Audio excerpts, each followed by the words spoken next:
Hindi na naman natuloy mga kababayan yung nausog rally sa Tacloban. Galit na naman po yung mga DDS. At saka si dating Pangulong Maudigs nag-open letter po. Ayan po mga kababayan yung open letter. An open letter to the people of Tacloban and the Philippines. Naglabas na lang ng sama ng loob. Bakit niya Mr. Maravillas? Ano ang sabi? Ginigipit daw sila. Weather lang po yan. Sabi nga po ni dating Pangulong Erap Estrada, galit na galit po yung mga organizers. Kasi daw yung binyo, mga kababayan, yung Freedom Park na pagdadaosan sana nila ng murali. ang tawag ng iba, murali, murahan na rally. May mga nakapark na naman po na mga dambuhalang trucks. At saka yung hotel, kung saan po sila tumuloy, nawala ng kuryente. Nag-brown out sa lugar nila. At yung advice daw ng hotel, mga 2 days anya, tamang-tama sa stay nila po. So, kailangan nilang umalis kasi siyempre, ang init po. Ngayon, ang isa pa nilang problema po, pati yung panahon, hindi man nakisama. Biglang dumating mga kababayan yung bagyong si Aghon po. Cancel yung mga cancel yung flights, tigil yung mga biyahe. Nakita ninyo? Pati yung po, hindi nakikiayon po sa inyo. Pati yung panahon. Kasi, alam ng Diyos kasi mga kababayan, ng intensyon nito mga taong ito, manggulo, destabilization. Tama ba? O ngayon, before ko sa inyong i-share mga kababayan at pag-usapan natin, itong open letter po ni Maudigs para sa mga taga-Tacloban at sa buong Pilipinas, click subscribe muna dito sa ating YouTube channel and hit the notification bell para lagi po kayong updated sa mga kaganapan dito sa ating bansa. Like and share na rin po ninyo ng ating video. At huwag na rin po ninyo na-skip yung ating mga commercial ads para tuloy-tuloy lang ang pag-unlad ng Bagong Pilipinas. Sa mga naghanap ng malinis and spacious fitness gym, pumunta lang po kayo sa aming Colossal Fitness Gym. We also offer Grab Car Rental with our brand new 2023 model ng Toyota Innova.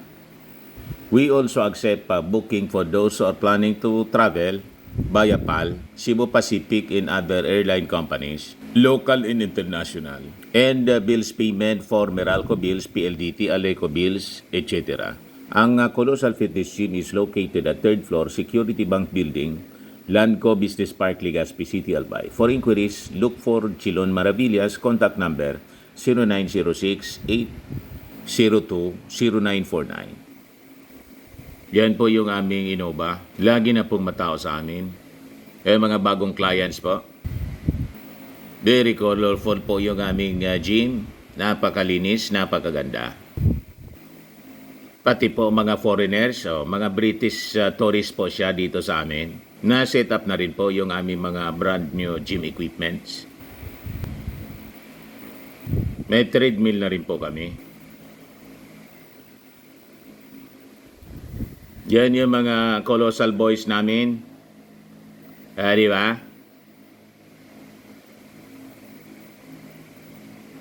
Mga macho men ng Colossal Fitness Gym.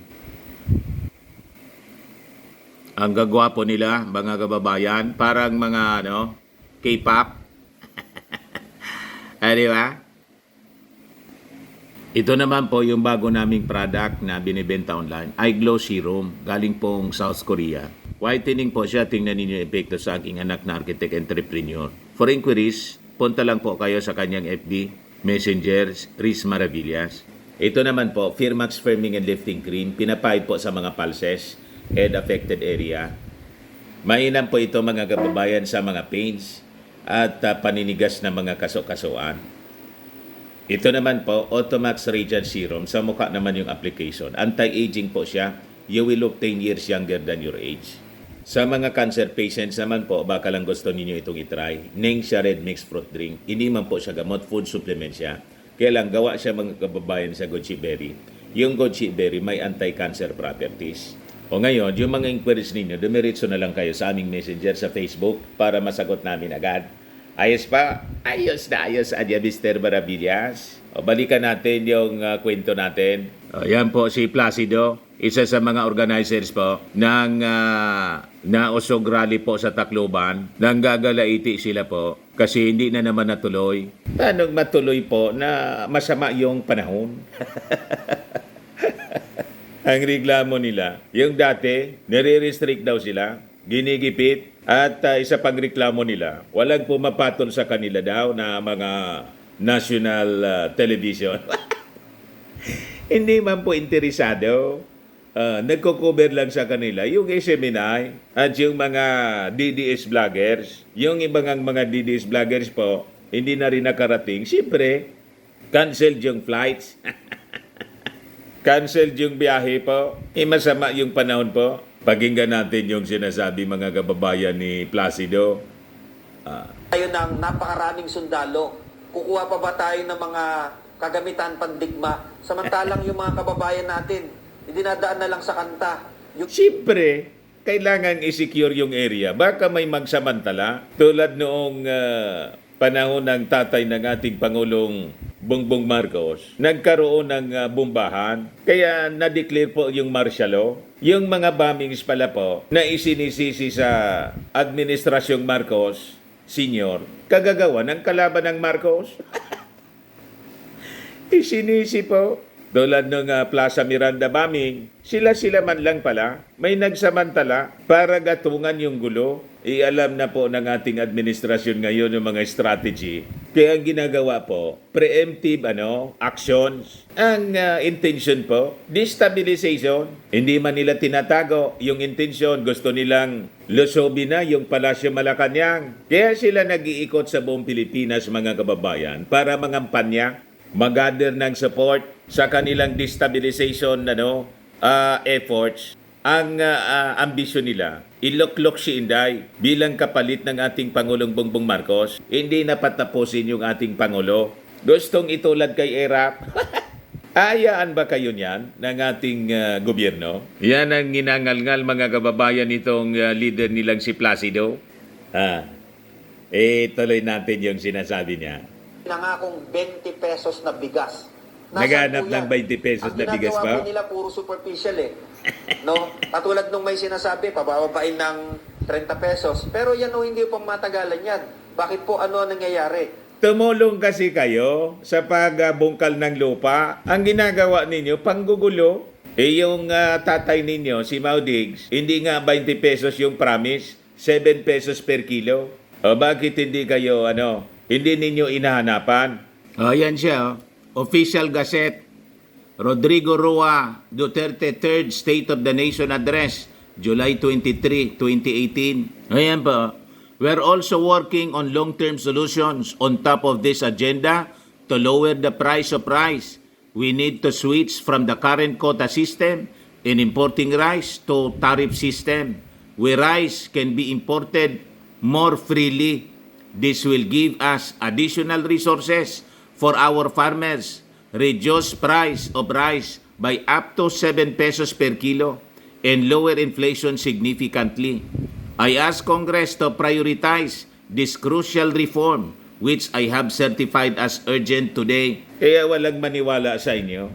Sinasabi ninyong imposible yung aspirations ng ating Pangulong Bongbong Marcos to lower the price of rice to 20 pesos. Iniinsulto ninyo. Pakanta-kanta pa kayo during the rally ng 20 pesos na bugas. Kung nasaan na yung 20 pesos na bugas, ba't hindi ninyo hanapin kay Maudigs kung nasaan yung promise niya noong 2018 sa SONA? Yan State of the Nation Address of Rodrigo Roa Duterte, President of the Philippines, to the Congress of the Philippines, delivered at the Session Hall of the House of Representatives, Batasan Pambansa Complex, Quezon City, July 23, 2018.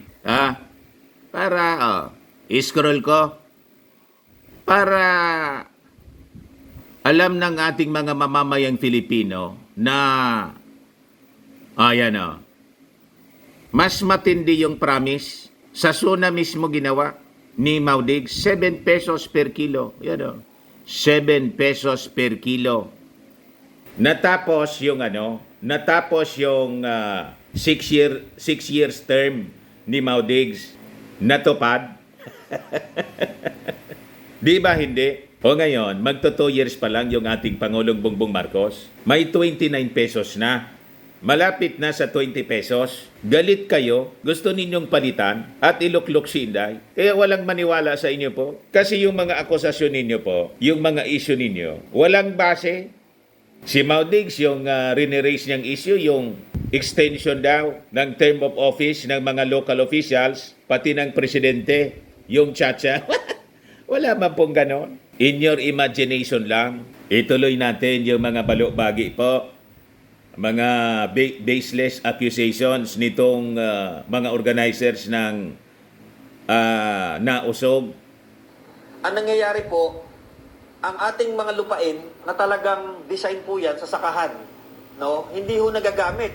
Lahat po ng mga umuupo ngayon, mga tumatakbong politiko, kaya nga Hindi mo nakita doon sa Mindanao yung mga pinamigay na mga titulo at mga gamit sa pagsasaka ng mga beneficiaries ng Comprehensive Agrarian Reform Program, pati yung utang sa bangko, hindi na siningil ng ating Pangulong Bongbong Marcos. Pinamigay yung lupa ng libre. Wala kayong statement. Kaya tuwang-tuwa yung mga tao doon. No? Ayan. Ano yung pinapakita nila? Yung mga certificate of land titles po. Di ba? Tanong natin, nagawa ito ni Maudigs ng tatay ninyo? Di ba hindi? Lahat lang EJK, tukang-tukang.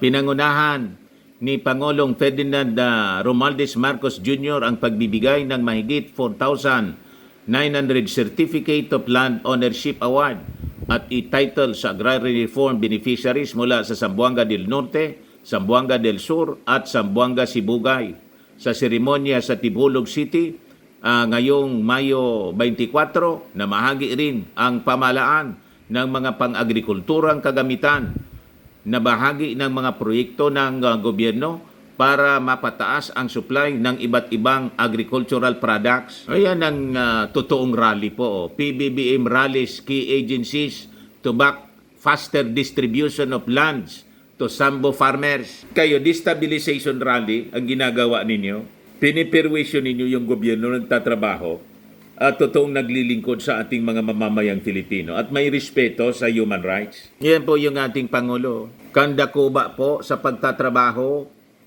Kaya mahal na mahal siya ng ating mga mamamayang Filipino. Yan ang totoong tagapaglingkod.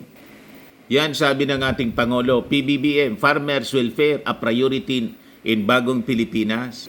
President Marcos Jr. assured the well-being of farmers is given priority under Bagong Pilipinas. Sa Bagong Pilipinas, anya, uunahin natin ang kapakanan ng mga magsasaka at papalayain natin sila sa sistemang nagpapairap ng kanilang kalagayan. The President said at the ceremonial distribution of electronic titles and Certificates of Land Ownership Awards or CLOAS sa Coronadal City. Yan ang utos ng ating Pangulo. PBBM Tudar, lead job to fast-track land distribution for farmers. Pakinggan natin yung sinasabi ng Pangulo. Hindi ako magsasagawang paglingkuran kayo. Hindi ako magsasawang paglingkuran kayo at maghatid ng iba't iba pang mga serbisyo para sa taong bayan, lalo na sa mga Di ba? Dito kasama ang kawani ng Department of Agrarian Reform upang isakatuparan ang matagal nang pinapangarap ng ating mga magsasaka. Ngayong araw, mamamahagi po tayo ng mahigit 4,900 titulo para sa ating mga agrarian reform beneficiaries mula sa Zamboanga del Norte, sa Zamboanga del Sur at sa Zamboanga Sibugay. Ang mga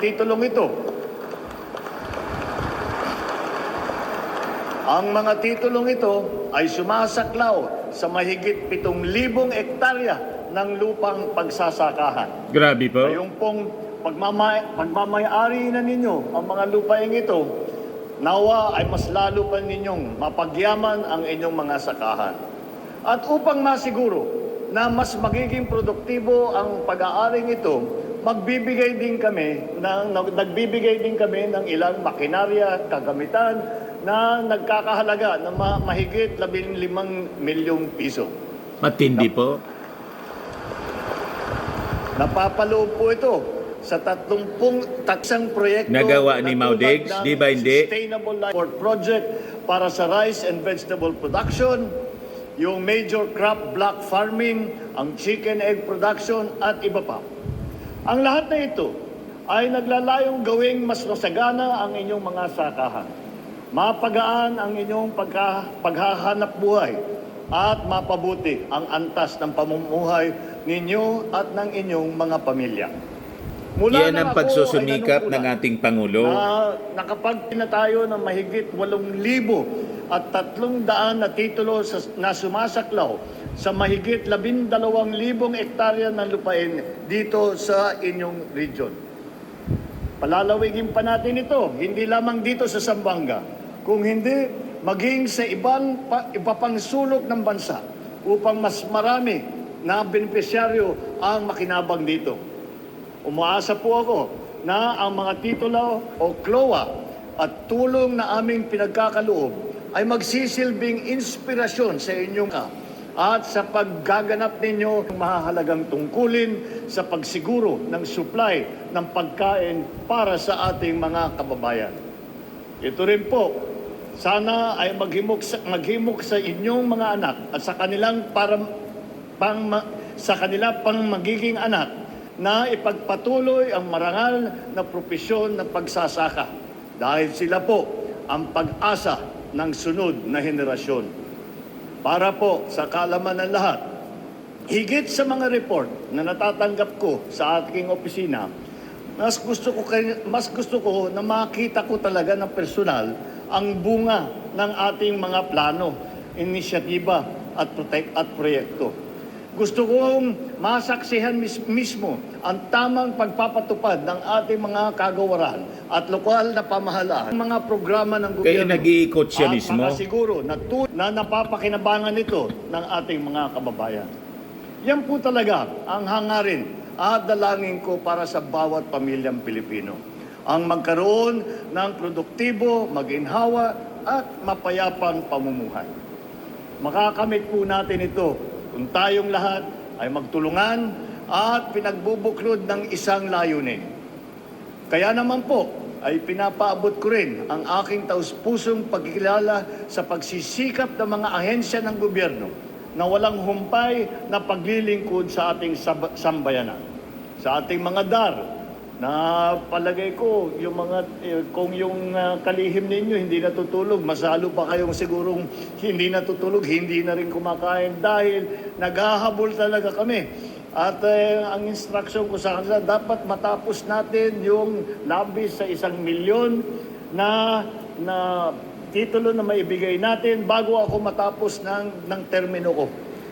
Sa ating mga So, ang target po, more than 1 million titles before na magtapos siya ng term sa 2028. Sa Land Services ng DNR at sa Land Bank of the Philippines at maging sa ating mga opisyal ng iba't ibang lokal na pamahalaan dito sa Zamboanga. Tuloy lang po tayo sa pagkilos at sa pagtutulungan. Kasabay ng aking pasasalamat sa inyo ay ang muling pagbibigay ng direktiba na higit pang pabilisin ang proseso ng pamimigay ng titulo at serbisyo sa ating mga benepisyaryo. Sa ating Agrarian Reform Program, wakasan natin ang kahirapan ng ating mga magsasaka laban sa banta ng pagkagutom, laban sa pagkabaon sa utang at laban sa kahirapan. Mga kababayan, patatagin po natin lalo ang ating pagkakaisa upang makamit natin ang mas mapayapa at maunlad na lipunan sa ilalim ng isang bagong Pilipinas. Abot kamay na po ang ating mga pangarap. Huwag po tayong susuko sa pag-usad ng sama-sama natin salubungin ang mas maliwanag na bukas para sa lahat. Muli, binabati ko ang lahat ng ating mga benepisyaryo. Maraming salamat at mabuhay kayo lahat. Mabuhay ang bagong Pilipinas. So, makikita ninyo, lahat ng issue na dinadala nitong nausog, walang base po, aka-aka lang nila, mga akusasyon nila, gawa-gawa lang po, bungang isip nila po, mga kababayan, tawag dito sa amin, baliw-bagi, pasala-sala, para lang may magamit na isyu laban sa ating Pangulong Bongbong Marcos at maiupo si Inday. Yan ang kanilang objective po. Hindi na makapaghintay, naglalaway sila po. Ituloy natin yung sinasabi nito ni Placido. Takot sila pag sinabi sa kanila nung nasa itaas, pigilan nyo ang maisog. Otherwise, kakasuhan namin kayo. Talagang takot na takot sila. Lahat gagawin nila para hindi ho tayo matuloy. Kaya si Hudang magkaroon... Sino man matakot sa inyo? Tama? Nasa poder yung ating administrasyon. Paano matakot sa inyo? Tama? Yung mga local officials, hindi kayo pa intulutan kasi alam na nila yung inyong intention is to destabilize. Tama? Ayaw lang ng mga local officials madamay kasi ang mandato ng mga local officials is to preserve and maintain order in their locality. So pananagutan nila pag may nangyaring kaguluhan sa kanilang lugar. Tama? Ang dala ninyo gulo. Kaya ang ginagawa po, piniprevent na kayo na makagawa ng mga hakbang. Tulad nung ginawa ninyo sa Tagum City, na nanawagan si Alvarez ng withdrawal ng military. O ngayon, di ba na-censure siya ng Congress? Dapat nga expulsion. Pero nakisama pa rin sa kanya yung mga members ng Congress. Censure na lang munaan niya. Pag inulit pa ni Alvarez, kailangan tanggalin na siya o di mag-rebelde na siya para klarado na siyang kalaban ng gobyerno. Tama? Yung mga rebelde nga po, sumurrender na sa gobyerno, nakisama na po, MNLF, MILF. Pagkatapos kayo, dating Pangulo, and supporter kayo ng dating Pangulo, kayo na naman yung nanggugulo. Hindi na kayo makapaghintay. So ito yung open letter ni Maudigs. So sabi diyan, I am writing this open letter to the people of Tacloban in the light of recent events that have brought inconvenience, discomfort, and disruption in their lives. This is for all those whose flights have been canceled, travel to the city have been restricted, normal activities disrupted by unscheduled power interruption and obstruction in the use of the Remedios Trinidad Romualdez Plaza. Unang-una, bakit yun ipapagamit? Romualdez yun. Tama? Inaalipusta ninyo yung mga Marcos Romualdez. Tapos ipagamit sa inyo yung plaza.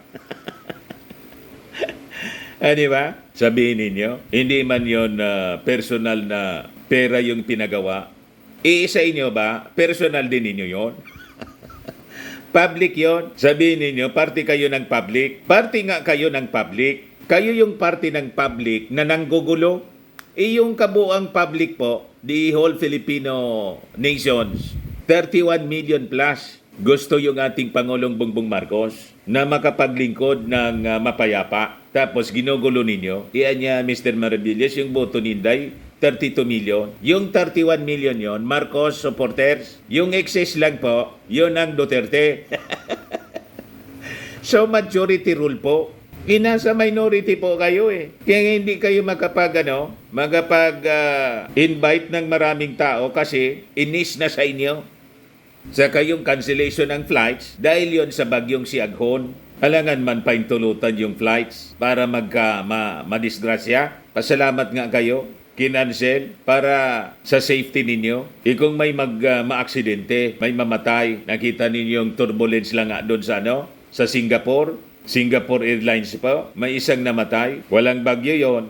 So sabi niya mga kababayan dito sa sulat, all these places and activities have one thing in common. The Maoisog Rally scheduled on May 25, 2024 as part of the Marcos administration's policy of stifling peaceful dissent They are doing everything to prevent this rally from happening. Siyempre po, kasi alam ng Marcos administration, destabilization rally yan. Tama, ayaan kayo na destabilize. May utos na nga yung ating Pangulong Bongbong Marcos sa military, kaya umiikot siya. Post destabilization na plot niya. Yan ang sabi niya sa mga Armed Forces of the Philippines. Gusto ninyo, ayaan kayo manggulo. Ba't kayo ayaan na manggulo? Kahit kayo din na nasa gobyerno, ganun din yung gagawin ninyo. This is not the first time they succeeded in preventing the rally in Bulacan Province. First in Malolo City and then in the town of Bustos. They failed to do that in Davao City, Cebu City, Tagum, Davao del Norte, and Dumaguete City. Innocent government workers were either relieved or suspended as collateral damage to these rallies, including Davao del Norte Governor Edwin Hubahib and Cebu City Mayor Michael Rama. The message is clear. Unless you do your part in thwarting these rallies, you pay dearly for it. Siyempre po, at saka yung mga sinasabi ninyong local officials, governor, mayor, may mga kaso man talaga yon. At saka, bakit kasi kailangan pa ninyong mag-ikot sa buong Pilipinas? Di araw-araw kayo mag-rally sa Cebu o sa Davao City. Araw-araw, 24 hours kayo mag-rally tapos naka-live stream. Ano ang problema ninyo? Doon, libre kayo kasi ang mayor si Baste. Di man kailangan ninyo mag-ikot ng mag-ikot para manawagan at ipalabas ninyo yung grievances ninyo, di ba? Ang gusto ninyo, naghanap pa kayo ng damay. Dinadamay ninyo yung ibang mga local officials. Yung mga local officials ayaw man makidamay sa inyo. Lalo sa Tacloban, teritoryo ng mga Romualdez yan. Tapos makikisama sa panggugulo ninyo. Ano yan? Tama? Masyado kayong abusado, masyado kayong entitled, feeling ninyo, kayo lang yung may karapatan. Wala bang karapatan yung gobyerno na ipatupad yung batas at yung mga local officials, i-preserve yung peace and order? Malinaw na pwede ninyong gawin ng expression ng inyong grievances. Sa SMNI, gamitin niyo yung SMNI. Araw-araw ninyong banatan yung administrasyon ni President Bongbong. Yun ang ginagawa ninyo. Hindi pa kayo makontento. Gusto pa ninyo lumabas. Sabi ninyo, freedom of expression. Malinaw na na-express naman ninyo yung inyong saloobin. Pagkatapos, sabi ni Placido, wala daw mag-cover sa kanila na national television. Hindi man interesado sa inyo. So gusto pa ninyong diktahan yung mga mainstream media na i-cover kayo.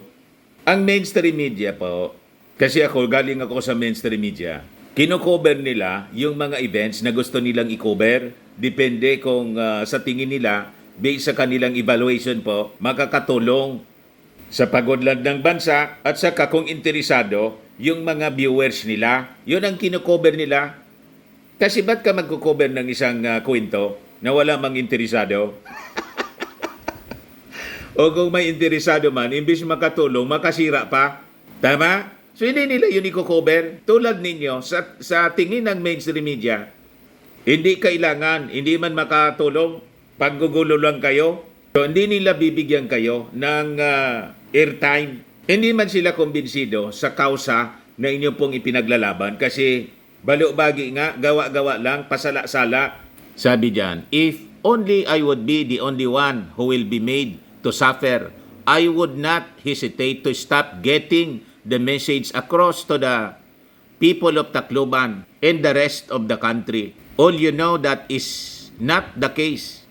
Among other things, the economy will worsen, the peace and order situation will further deteriorate, and a war that does not concern us will break out anytime. Yung economy daw will worsen. Kasi po, hindi man kayo tumutulong, hindi na kayo nakatulong, namimirwisyo pa kayo. Yung peace and order daw magde-deteriorate. Kayo yung nakaka-contribute sa pag-deteriorate ng peace and order, nanggagatong kayo ng gulo, gusto ninyong gatungan yung armed forces na mag-aklas, kung maniwala yung armed forces sa inyo, o di ba nagka-civil war tayo rito? Baliktad yung mga pinagsasabi ninyo. Tapos yung sinasabi ninyong gira, yung sa China, hindi kami naniniwala kasi propaganda yan, pananakot ng China para hindi na tayo gumalaw habang gusto nilang kamkamin yung ating exclusive economic zone.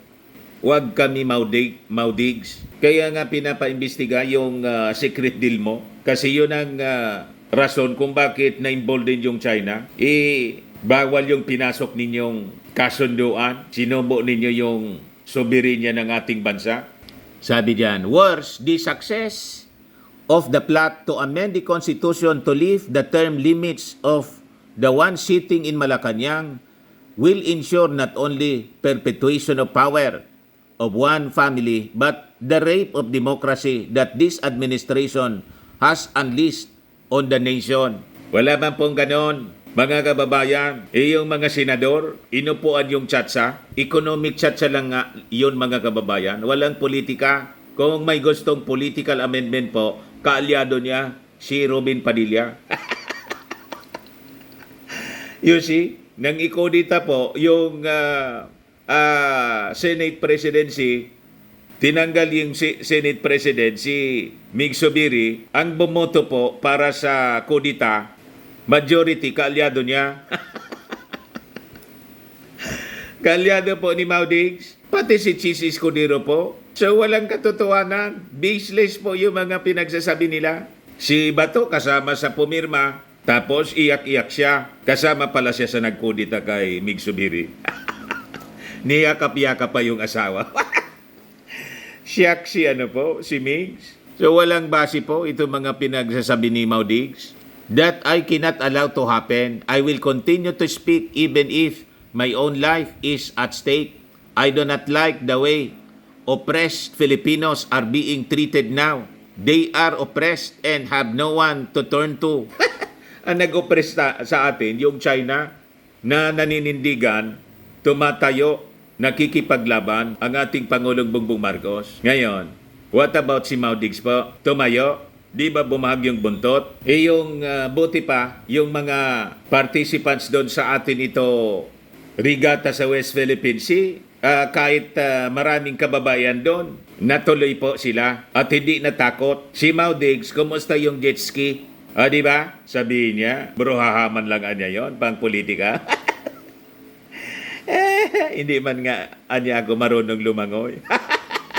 Tapos sasabihin niya, kaya niyang itaya yung buhay niya. Hindi maniwala. Sinabi nga lang ni Xi Jinping sa kanya, will be in trouble niya. You'll be in trouble. Bumag na yung buntot, tapos sasabihin mo, kaya mong itaya yung buhay mo. Kailan? Mas matapang pa yung mga members ng Akbayan na mga kababaihan. I was city mayor for 22 years and the president for 6 years, but I never prevented anyone from exercising his or her right to peacefully assemble. Freedom of expression is very important and even more so now when there is no transparency, accountability, peace and security in our country. Based sa records po ng ng mga militant groups, more than 4,000 incidents of restrictions, suppression ng peaceful assembly ang natamasa nila sa 6 years na pag-upo nyo bilang Pangulo. Yan ang sabi ng mga makabayan. It is a sad day for Philippine democracy. On second thought, this is a challenge for us to prove that we deserve democracy and the rights that come with it. As someone once said, they have rights. Who dare defend them? It is in defense of those rights that we speak and continue to speak up until those who seek to deprive us of them will get the message that we will not allow them to do so. Once again, my apologies not only for indirectly being the cause of all the inconveniences heaped upon all of you by the forces of darkness that threaten not only our rights to express our grievances, but the very existence of our nation. Baliktad talaga niya, Mr. Maravillas. Yung tawag sa administrasyon ni President Bongbong Marcos, Forces of Darkness. Kayo itong may kaso sa ICC dahil sa libo-libong namatay sa EGK.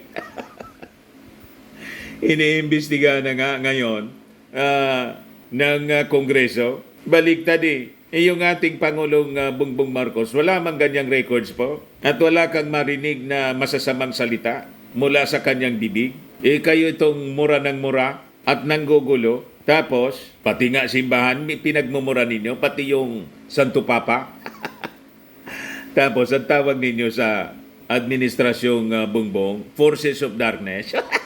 Sinong maniwala sa inyo niyan? Kalyado ninyo, spiritual advisor ninyo, pugante, si Pacquiao. Pinaganap ng batas. I apologize in advance for more of this because we will not be cowed into submission until we are allowed to freely speak once again. Again, my apologies to the people of Tacloban and the entire Filipino nation for whatever inconvenience, difficulty, and even suffering this may cause them. At the end of the day, it is not my own benefit but for every Filipino citizen. Rodrigo Duterte, yan o. Wala man pirma. Nirelease nila mga kababayan, wala mang pirma. Sabagay yan niya, Mr. Maravillas, yung sa Bustos nga, sa Bulacan, na hindi natuloy. Nagpa-presscon si Maudigs, patawag ng presscon kasi hindi nga natuloy. Tapos siya yung wala. Takbuhan yung kanyang mga vloggers po para mag-cover. Pagdating doon po, nandun si Placido at yung mga kasama, pati si Badoy, yun ang nandun. Yun nagpatawag ng presscon, si Maudigs, absent, in-Indian po. Ang tawag dyan po, gamitan. Ginagamit lang niya yung mga gonggong niyang mga supporters. Pinapaikot lang po. Siya, masarap yung buhay niya. Tapos yung mga napaniwala niya po, ayun, ang sakripisyo, grabe. Ito mga organizers nila, grabe ang sakripisyo. For what? For nothing, mga kababayan. Kung magkagulo pa, sila yung mauna dyan. Tapos yung kanilang leader po, safe. Ganyan lang po, mga kababayan, dito ang politika sa Pilipinas. Ayan man lang po, mga kababayan. Ako po si Dante Maravillas. Bye-bye. God bless.